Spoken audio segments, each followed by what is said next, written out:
Bienvenue dans le podcast Instant Thérapie. Ici, je vulgarise la psychologie, la santé mentale et plus particulièrement le psychotraumatisme. Je suis Martha, la psy en ligne, psychopraticienne en relation d'aide et psychotraumatologue sève et située. Nous allons parler au cœur du trauma, mais de manière accessible à tous. Alors rejoignez-moi pour des discussions éclairantes et inclusives qui visent à démystifier ces sujets qui sont parfois trop complexes et à promouvoir le bien-être mental pour tous. Bienvenue à tous dans l'épisode 10 du podcast Instant Thérapie. Alors aujourd'hui, nous allons aborder un sujet qui me tenait à cœur, bien sûr, et puis que j'ai abordé en newsletter il n'y a pas si longtemps, mais je trouvais que un podcast, c'était important parce que on peut dire beaucoup plus de choses et on peut vous aider à prendre conscience de certains sujets que les publications ou la newsletter ne suffisent pas, en tout cas, je trouve, à donner. Donc, du coup, on va aborder le sujet de la honte et la culpabilité, et notamment dans le cadre du psychotraumatisme. D'accord? C'est prendre conscience, en fait, que ces émotions, elles sont très, très, très fréquentes chez les personnes traumatisées, mais qu'elles restent très souvent pas prises en compte, incomprises, et voire, du coup, dans le déni, et du coup, ça peut freiner l'accompagnement thérapeutique vers le rétablissement ou vers les objectifs que nous pouvons avoir.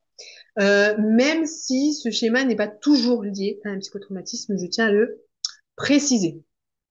Donc, déjà, qu'est-ce que la honte? Alors, la honte, c'est vraiment une émotion intense, complexe, qui touche à l'estime de soi, les fondations. J'aime toujours donner cette métaphore comme les fondations d'une maison, d'accord? Où l'estime de soi, ça va être la fondation. Et puis si en fait on l'a pas, eh bien on sait que la maison, à peine il y aura une catastrophe dans sa vie, elle va s'effondrer, que ce soit catastrophe naturelle ou le feu, enfin bref, elle ne tiendra pas parce que les fondations ne sont pas acquises.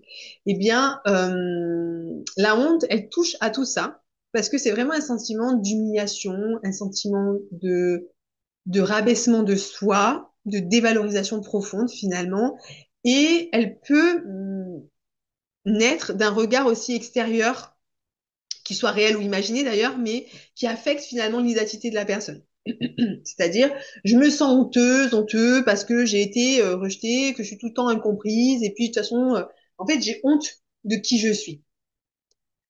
Et si on se base aussi sur le psychologue Jeffrey Young, qui, avec la thérapie des schémas, a développé, lui, le schéma d'imperfection et de honte. Alors, il y en a qui vont me dire les schémas, gna gna gna gna gna gna. Donc là, c'est pas le débat. Moi, pour moi, je pense que peu importe le terme qu'on emploie, le but, c'est d'aider les personnes à aller mieux, à avancer, à comprendre. Et donc, des fois, ça passe par des, voilà, peu importe comment on va l'appeler, mais c'est quelque chose qui est là, en tout cas. D'accord? Et derrière la honte, derrière cette émotion, il y a très souvent la croyance que l'on a peu de valeur, que l'on est imparfait, que l'on est défaillant, que l'on est incapable d'être aimé. D'accord? Et très souvent, en fait, ce schéma, il va se mettre en place dès l'enfance parce que très souvent, il va être mis en place dans les familles dysfonctionnelles. Donc, dysfonctionnel dit euh, toxicité et dit potentiellement psychotraumatisme. Parce que si on n'a pas développé un style d'attachement sécure, il y a une grande chance qu'on développe un psychotraumatisme dû à cette enfance. D'accord? Et je fais une petite aparté, mais très récemment, j'avais aussi eu un MP d'une personne qui me disait, mais oui, quand vous parlez de famille dysfonctionnelle, en fait, on les tous, enfin, toutes les familles sont dysfonctionnelles dans ce que vous décrivez, etc. Enfin, moi, que ce soit mon alentour, chez moi, mes amis, mes copines, mes frères, enfin, mes cousins, enfin, voilà, que c'est souvent des environnements qui reviennent. Peut-être. C'est vrai que j'ai cherché et j'ai pas trouvé d'études à ce sujet. Mais quoi qu'il en soit, si aujourd'hui on ne remet pas en question des choses qui sont pourtant une évidence pour tout le monde et que c'est 80% de la population qui fonctionne par dysfonctionnement, ben dans ce cas-là, il y a plein de choses qui n'auraient jamais changé. La Terre elle serait encore plate, on n'aurait pas le droit de vote, etc., etc. Donc c'est bien parce qu'il y a eu une personne qui a essayé de penser différemment, qui a eu cet esprit critique sur son histoire familiale, sur sa famille, sur le fait que c'était peut-être à cause de ça qu'il y avait des choses qui n'allaient pas dans sa vie, que les choses avancent en fait. C'est parce que on se remet en question et que on remet en question les choses et qu'on n'est pas tout le monde marche comme ça. Allez, je suis le troupeau. Non. Donc pour moi c'est aussi une excuse, mais très souvent c'est parce qu'il y a dans l'inconscient la loyauté toxique de pas remettre en question sa famille parce que dans notre système, dans notre société patriarcale, c'est quelque chose de mal vu de remettre en cause les personnes qui ont donné à boire et à manger. Voilà, donc ça c'était la petite aparté pour ça. Et donc du coup, si je reviens sur le sentiment de honte, on a cette croyance aussi qu'on ne mérite pas l'attention d'autrui, qu'on ne mérite pas l'amour, je mérite pas d'être aimé. On peut avoir ces croyances-là qui vont être développées et on va être très très très sensible à la critique, on va être susceptible, on va être toujours dans la réprimande, dans la comparaison, dans la critique excessive. On va porter des défauts qui sont honteux, qu'il faut cacher, alors qu'en fait ça se trouve pas du tout, mais par rapport au regard des autres, par rapport à l'injonction de la société, voilà, parce qu'il faut aussi prendre le contexte dans lequel on vit et notre société n'est pas à même de nous aider à exprimer nos émotions, même si ça tend à changer, mais ce n'est pas le cas tant passé. Donc voilà, ça va être des personnes qui vont tout le temps se comparer, douter de soi et donc envier les autres. Et ben voilà, du coup, ça devient toxique en fait. Et si je prends la définition de la culpabilité, elle va plutôt être liée à une action ou une inaction qui va être perçue comme mauvaise. C'est-à-dire, j'aurais pas dû faire ça, et si j'avais fait autrement, j'aurais peut-être fait autrement, je me serais pas blessée, ou j'aurais pas blessé l'autre personne. En fait, c'est culpabiliser et accepter qu'on a le droit d'être puni pour ce qu'on a fait, parce qu'en fait, c'était pas normal, on n'aurait pas dû, ça n'aurait pas dû se passer comme ça. Mais en fait, si on englobe ces deux émotions, eh bien, elle va toucher l'être entier et peut finir par nous paralyser, nous bloquer. Alors, très souvent, bah, tout le temps, j'ai rarement des personnes qui viennent avec cet objectif de travailler sur ces émotions-là parce que on n'en a pas forcément conscience. D'accord? C'est vraiment ancré à nous et c'est un sentiment qui va être à la charge du thérapeute de pouvoir les mettre en lumière, etc., etc. De vraiment pouvoir les aider à conscientiser et à voir comment on peut s'adapter. Et bien sûr qu'en fait, ce genre d'émotions, elles permettent aussi la cohésion sociale, elles permettent de réguler plein de choses parce qu'elles évitent, quand on les accepte, qu'on les exprime, qu'on les ressent, elles évitent d'être mal gérées parce que quand elles sont mal gérées, bah, deviennent pathologiques et bloquantes. D'accord? Parce que derrière, il y a plein d'autres choses qui rentrent en compte et qui entraînent des symptômes.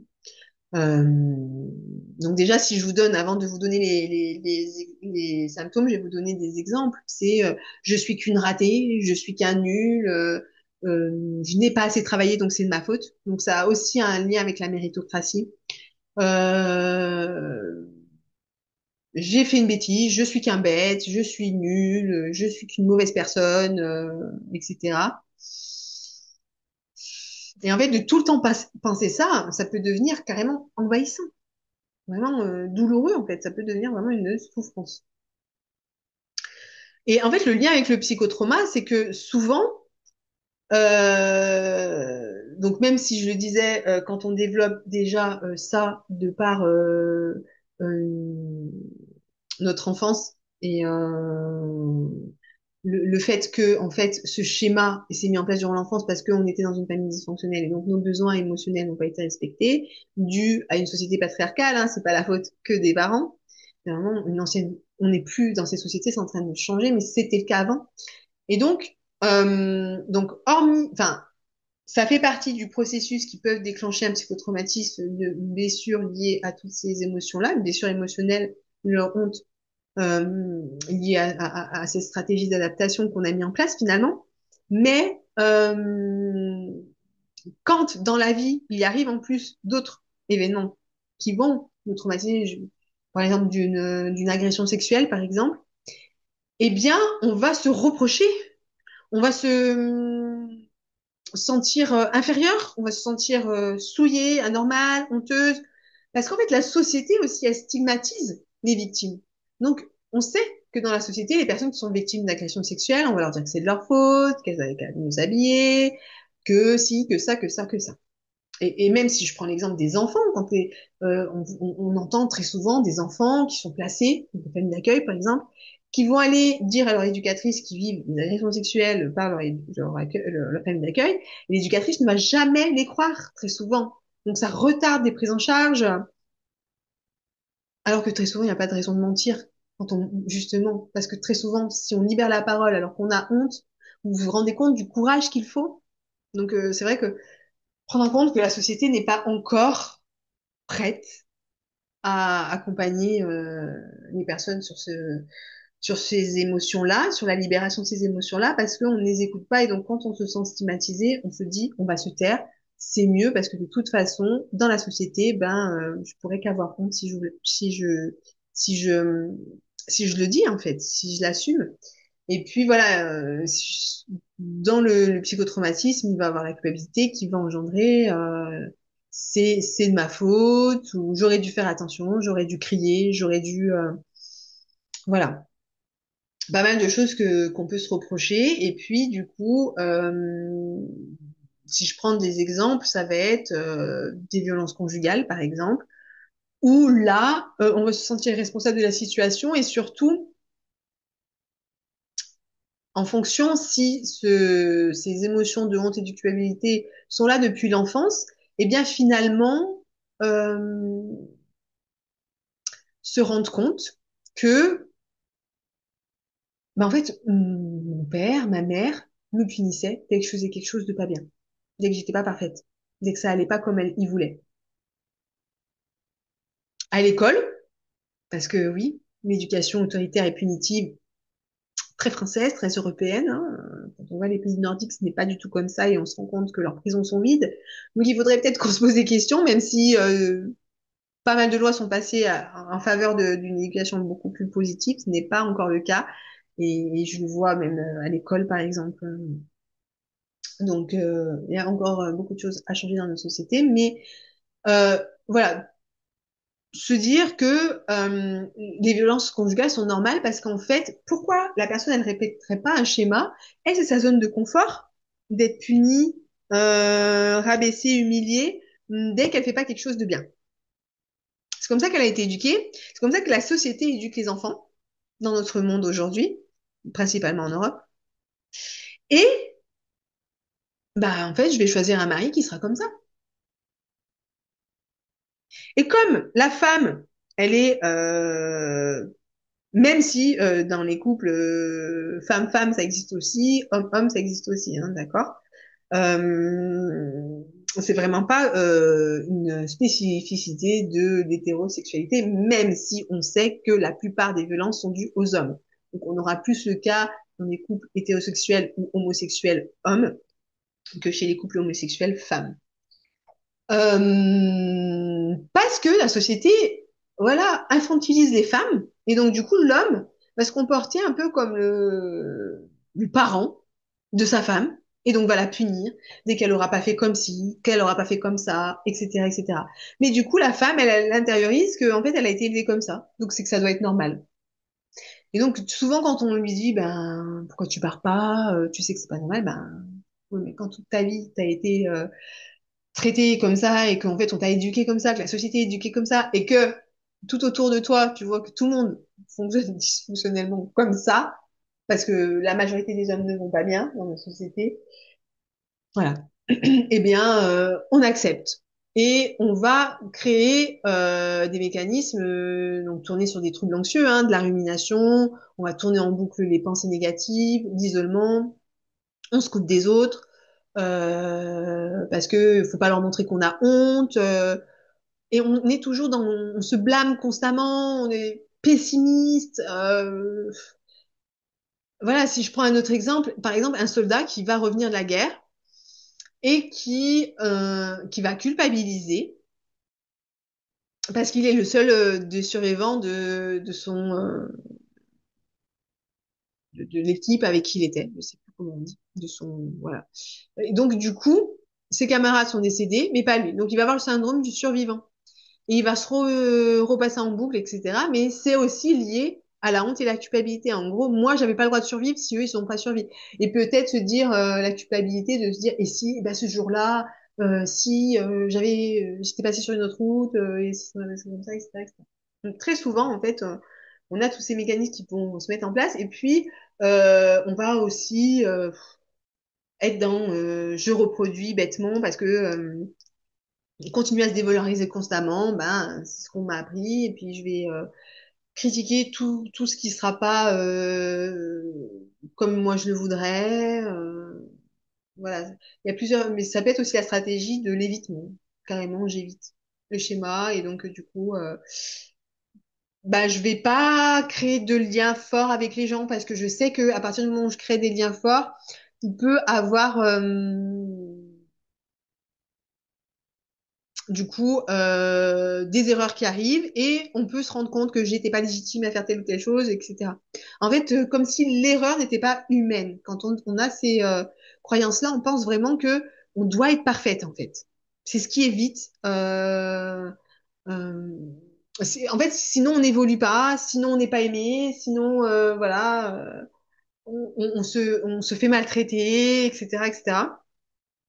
Et d'ailleurs, c'est une croyance assez aussi européenne de d'avoir peur de l'échec et de se sentir honteux dès qu'on fait une erreur, etc. et de culpabiliser parce que je sais pas pourquoi c'est culturel sur ça, mais je sais par exemple qu'aux États-Unis ce n'est pas du tout ça.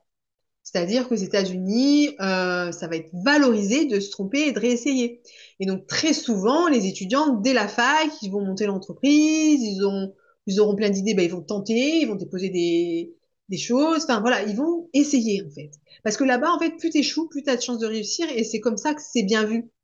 Donc ils n'auront pas cette honte. Et en France et en Europe, il y a cette honte de si tu fais et que t'échoues, derrière, voilà. Donc, deux mondes par rapport à l'échec, même si je trouve que c'est encore en train de changer aussi. Voilà, les gens se forment, arrivent à comprendre certaines choses, etc. Donc, ça bouge de ce côté-là. Mais voilà, c'est très, très, très européen d'avoir un sentiment de honte et de culpabilité en cas d'échec. Et donc, ça pousse pas les gens à le faire, d'accord? Donc, voilà. Puis il y a des gens qui vont carrément aussi être dans l'inverse de la critique constante chez les autres, etc. Mais finalement, bah, ça produira aussi de l'isolement parce que la perfection n'existant pas, ça va pas plaire aux autres de totalement être critiqué, excessif, à l'excès. Et puis voilà, en autre symptôme, donc il y aura les troubles anxieux, ce que je peux vous dire. Donc l'élimination, on disait tout à l'heure, mais vraiment l'anxiété nocturne aussi, du mal à dormir, à s'endormir, on va se réveiller la nuit. Ça peut même aller jusqu'à des idées suicidaires, hein, et une dépression. De toute façon, les idées suicidaires, ça va très souvent avec la dépression. Donc ça va alimenter tout ça parce que on perd confiance en soi, on n'a plus de valeur, on perd l'estime, on croit plus en la vie. On ne croit plus en la vie. On est vraiment déconnecté de ça. Et après, donc, du coup, pourquoi finalement la honte et la culpabilité, elle va bloquer la thérapie? Eh bien, tout simplement parce que en thérapie, bah, il est essentiel de parler, en fait, de communiquer. Or, la honte, elle pousse à cacher, à dissimuler. à taire, à éviter d'être entendu. Et donc, ça peut pousser les personnes au silence, au mutisme thérapeutique, ça existe. À tout simplement aussi, ça va être inconscient, mais des annulations répétées, des paiements retardés. C'est une preuve de réticence active au changement et donc à la thérapie.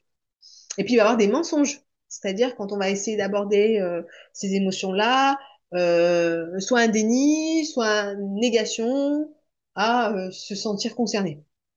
Parce qu'il y a la peur du jugement aussi derrière, et c'est vraiment inconscient, mais la peur d'être rejeté, d'être jugé, il y a très souvent aussi dans ces personnes-là qui portent cette honte et culpabilité à, je dirais, pathologique, eh bien, euh, elles vont aller en thérapie, mais elles vont avoir des objectifs vraiment, presque elles sont persuadées d'atteindre, simples, que tout le monde peut demander, et que, il n'y aura pas de jugement, pas de honte, etc. Alors très souvent, c'est inconscient. C'est le premier pas. C'est j'y suis allée et tout ça.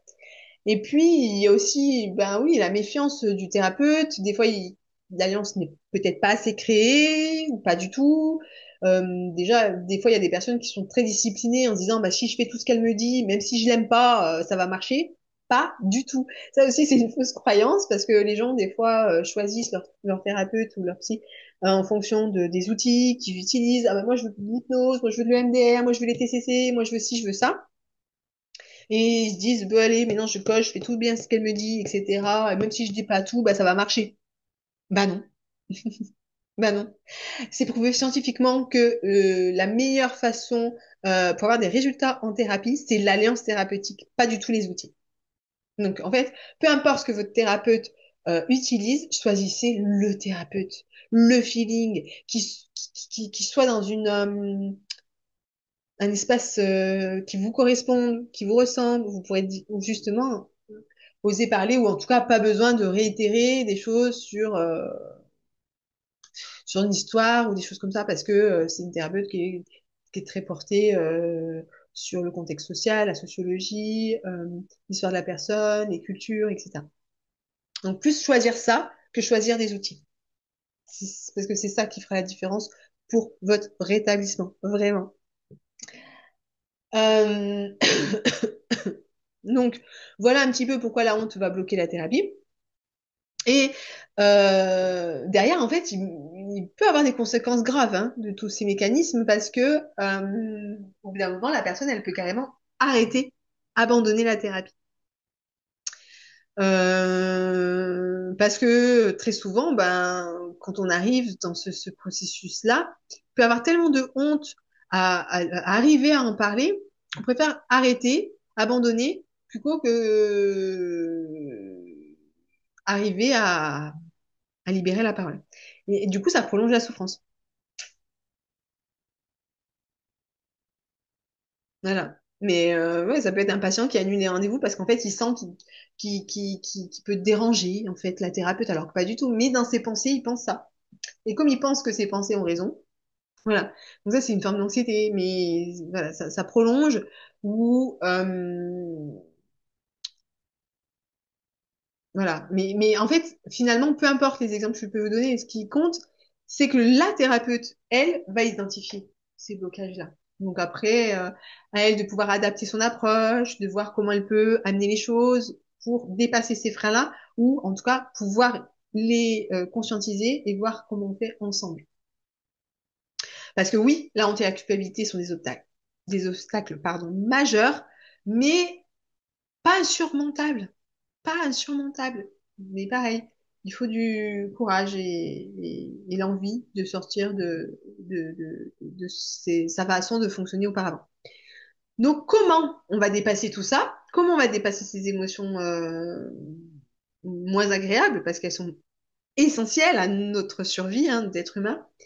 Eh bien, c'est, voilà, comme je disais, créer le cadre sécurisant donc, par exemple, safe et situé. Vous pourrez trouver la définition sur mon blog ou sur YouTube. Voilà, ça, c'est des premières pistes. Mais ça va être aussi, par exemple, travailler sur euh, la culpabilité, parce que très souvent, il y a une distinction entre je suis une personne qui a fait une erreur et je suis une mauvaise personne. C'est pas la même chose. je suis une mauvaise personne. Honte, culpabilité, je me rabaisse, je suis une personne qui a fait une erreur parce que je suis normale, en fait. Parce que tous les êtres humains font des erreurs et c'est ce qui permet d'avancer. Mais faut-il encore être capable de reconnaître ses erreurs? Parce que sans ça, on se remet pas en question, on reste dans un esprit fixe et certains métiers poussent à ne pas se remettre en question, mais c'est ce qui pousse à des erreurs. Euh, et, euh, et de la maltraitance, mais bon, je dirais. Parce que de ne pas se remettre en question, en fait, personne n'est parfait, donc si la personne elle a un ressenti, qu'elle vous en partage des choses, qu'elle vous dit je suis une mauvaise personne, et vous la laissez croire que vous êtes une mauvaise personne, parce que vous n'arrivez pas aussi à vous remettre en question, ben, c'est un cercle vicieux, là, je pars dans des exemples, voilà, mais c'est la réalité, c'est-à-dire qu'il faut que vous ayez ce travail-là sur vous, parce qu'en face, très souvent, ils ne l'auront pas fait, et même des psys, ils ne l'auront pas fait, et ils vont engendrer chez vous beaucoup de culpabilité, alors qu'en fait, vous avez juste une erreur. Et c'est ce qui va réduire la honte et permettre d'avancer. D'accord? Et puis, tout simplement, on travaille l'estime de soi, des exercices pour cultiver l'amour de soi, comment je le travaille, comment apprendre à répondre à des critiques, à ne pas surréagir. Donc, comment on travaille ses émotions, en fait. Comment on les accueille, comment on les comprend, et surtout pas, en fait, les contrôler ou les gérer, comme on entend souvent. C'est faux. Comment aussi identifier ces pensées dysfonctionnelles, de passer de je suis nul à j'ai fait de mon mieux, voilà, pour finalement trouver des pensées alternatives qui ont plus de sens. Parce que tant que les gens se disent, par exemple, je sais pas moi, je ne serai pas heureuse tant que j'aurais pas perdu ces 5 kilos, mais je peux vous dire que même quand vous les aurez perdus, vous ne serez toujours pas heureuse. Parce que vous ne faites pas cet objectif dans le bon sens. Parce que vous déterminez votre valeur en fonction d'un poids. Là, c'est un exemple parmi tant d'autres, mais pour vous dire que, en fait, rien, ni le poids, ni ce que disent les gens, ni vos erreurs, ne déterminent et ne remettent en question qui vous êtes. Et donc, c'est vraiment aussi vraiment un travail d'estime de soi, de fondation, de base solide à remettre en avant. Pratiquer l'autocompassion, se dire j'ai fait de mon mieux, j'avance, mais ça peut pas être parfait. Mais c'est vraiment avoir ce réflexe-là aussi, parce que quand on s'autocritique constamment, eh ben, on souffre aussi. Hein. Bah après, libérer les blessures émotionnelles petit à petit quand on rentre dans sa fenêtre de tolérance. Mais quand on est dans un sentiment de honte et culpabilité constante, hein, que ça devient pathologique, on n'est pas dans sa fenêtre de tolérance. On est très, très, très souvent au-dessus, dans l'anxiété, l'hypervigilance constante. Qu'est-ce que j'ai pas fait de bien? On cherche la perfection. Voilà, on cherche la perfection. Donc vraiment, c'est important de bah, travailler sur ça. Et puis, bah, c'est très important de se faire accompagner. Ça, je ne répéterai jamais assez. Mais même les psys ont besoin d'avoir leur propre psy parce que c'est pas parce qu'on est formé que on va pouvoir s'auto-analyser en fait. Très souvent, on est dans le déni nous aussi de certaines choses et c'est humain, on est des êtres humains, tout simplement. Donc, se faire accompagner, et puis voilà, après il y a beaucoup d'approches, la thérapie des schémas, les TCC, l'hypnose, l'EFT, l'EMDR, mais je le rappelle, ce qui est intéressant, c'est l'alliance que vous allez créer avec le thérapeute, et lui, il saura quoi faire, et s'il n'est pas assez formé, il vous redirigera. Mais en tout cas, cherchez un feeling, une alliance, et ne restez pas dans une thérapie où vous faites, mais en fait la personne, vous ne l'aimez pas, et vous n'osez pas lui dire certaines choses. Parce que du coup, bah, il n'y aura pas de résultats. Et puis aussi, on peut reprogrammer l'inconscient, bah, voilà, à l'aide d'hypnose par exemple, mais vraiment d'aller dans une thérapie un peu plus narrative où on va modifier ou reconstruire en tout cas son histoire personnelle pour essayer de la voir sous un angle un peu plus beau, parce que en fait, il y a toujours des avantages dans notre vie, des positifs dans notre vie, et très souvent, on se blâme, mais on voit que le négatif, et c'est important aussi de voir le positif. Voilà. Même si, je le rappelle, il est important de voir le négatif dans le sens où on peut pas guérir et avancer si on n'est pas capable de remettre en question les gens qui nous ont fait du mal, même si c'est par exemple nos parents. Mais toujours est-il qu'ils ont aussi fait du bien et c'est important aussi de le reconnaître pour pouvoir équilibrer et avancer et guérir en fait l'enfant intérieur qu'on a et qui est blessé. Parce que ça va, c'est ça. Voilà, je réfléchis si j'ai bien tout dit, si c'est assez clair pour vous et si ces émotions ont plus de secrets pour vous. N'hésitez pas à me laisser des commentaires, à revenir vers moi pour me dire, bah non, ça j'ai rien compris, ou non, tu as dit n'importe quoi. Je suis ouverte à la discussion. Et c'est comme ça qu'on s'améliore de toute façon. Mais j'espère vous avoir aidé à prendre conscience. Peut-être que vous aviez ces émotions enfouies en vous et que vous en aviez jamais parlé. Parce que je trouve que ben ça peut être un premier pas de se dire, bah oui, mais c'est waouh, elle a tout dit et maintenant il faut que je trouve quelqu'un. C'est déjà un premier pas, mais je trouve que voilà, on n'en parle pas assez, alors que très souvent, ça peut être un événement bloquant, même pour les personnes qui prennent rendez-vous parce qu'ils n'en ont pas conscience. Voilà, merci de m'avoir écouté. Je vous dis, eh bien, rendez-vous dans 15 jours pour un nouvel épisode. Et en attendant, ben, prenez soin de vous. Merci de m'avoir écouté. N'hésite pas à me mettre des likes pour me permettre une visibilité et puis à t'abonner pour ne pas rater le prochain épisode. Je t'invite aussi à me suivre sur ma chaîne YouTube et sur mon Instagram. À très bientôt, prends soin de toi.